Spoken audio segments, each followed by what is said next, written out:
Guys, இன்னைக்கு நம்ம பார்க்க போகிற டாபிக் பேர் என்னதுன்னா கே கேஎன்என் கிளாசிஃபிகேஷன் மாடலு. இப்போ வந்து மாடல் செலெக்ஷன் இது வந்து நம்ம யூஸ் பண்ணுறது வந்து இப்போ வந்து டேட்டாவை வந்து பிரிக்கிறதுக்கு யூஸ் பண்ணுவோம். மாடல் ப்ரீ ப்ராசஸிங், அதாவது ப்ரீ ப்ராசஸிங் எதுக்கு யூஸ் பண்ணுவோம்னா என்னேபிள். இப்போ வந்து லேபிள் என்கோடர் சில மாடல்ஸ்க்குலாம் நம்ம வந்து கேரக்டர்ஸை ஸ்ட்ரிங்காக அதுமாதிரி கொடுக்க முடியாது. அதுக்காக நம்ம இது வந்து label encoder standard scalar use பண்ணுவோம். இப்போ வந்து பேண்டாஸ்லேருந்து தான் நம்ம வந்து ஒரு எக்ஸல் ஃபைல்லேருந்து டேட்டாவை வந்து பைத்தானுக்கு இம்போர்ட் பண்ணுவோம். அதுக்கப்புறமா டேட்டா மேனிப்புலேஷன் அதுமாரி யூஸ் பண்ணுவோம்.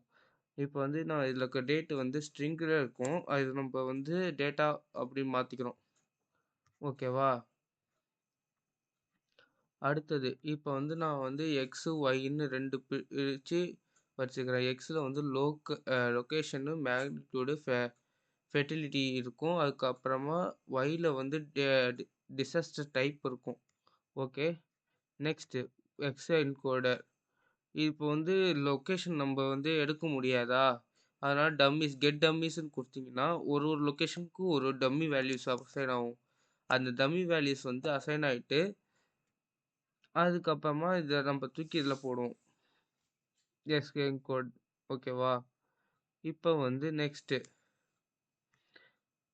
இப்போ ஸ்டாண்டர்ட் ஸ்கேலாரில் நம்ம எக்ஸ்டெயினும் எக்ஸ்டெஸ்ட்டும் பண்ணி வச்சுப்போம். ஒரு ஸ்கேலார் ஃபார்மேட்டில் இருக்கும். அதுக்கப்புறமா நம்ம நேபர் கிளாஸிஃபிகேஷன் யூஸ் பண்ணுவோம். நேபர் கிளாஸிஃபிகேஷன் யூஸ் பண்ணி நேபர் 5 வச்சுக்கிறோம் லிமிட்டேஷனு. அதுக்கப்புறமா ட்ரெயின் வந்து போடுறோம், எக்ஸ் ட்ரெயினு. அதுக்கப்புறமா ஒய் ட்ரெயின் தூக்கி வந்து கேஎன்எல் ஃபிட் பண்ணிவிட்டு ரன் பண்ணுறோமா. அடுத்தது வந்து ப்ரிடிக்ஷன். இப்போ வந்து கேஎன்என் ப்ரிடிக்ஷனில் எக்ஸ்டெஸ்ட்டு, இங்கே இருக்க எக்ஸ்டெஸ்ட்டை தூக்கி போடுவோம்.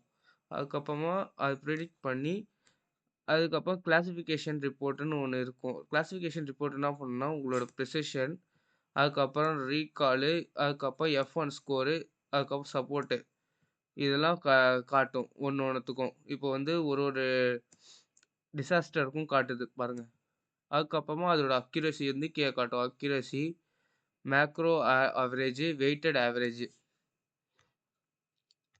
அதுக்கப்புறமா நம்ம அக்யூரசி ஸ்கோர் பார்ப்போம். அக்யூரசி ஸ்கோருக்கு வந்து மேட்ரிக்ஸ்லேருந்து நம்ம எடுப்போம். ஓகேவா? எனக்கு இப்போ இதில் வந்து 18% அக்யூரசி வந்திருக்கு. நல்ல மாடல் வந்து எப்பயுமே 96%க்கு மேலே இருக்கணும். ஓகேவா? அதுக்கப்புறமா x test, y test, y predict. இப்போ நம்ம முன்னாடி எடுத்தோம் பாருங்கள் இங்கே, அதுதான். இப்போ வந்து இதுதான் இந்த ஸ்கேலார் ஃபார்மேட்டு. இந்த ஸ்கேலார் ஃபார்மேட்லேருந்து அது ப்ரெடிக்ட் பண்ணி எடுத்து வைக்கணும்னு சொல்லுது.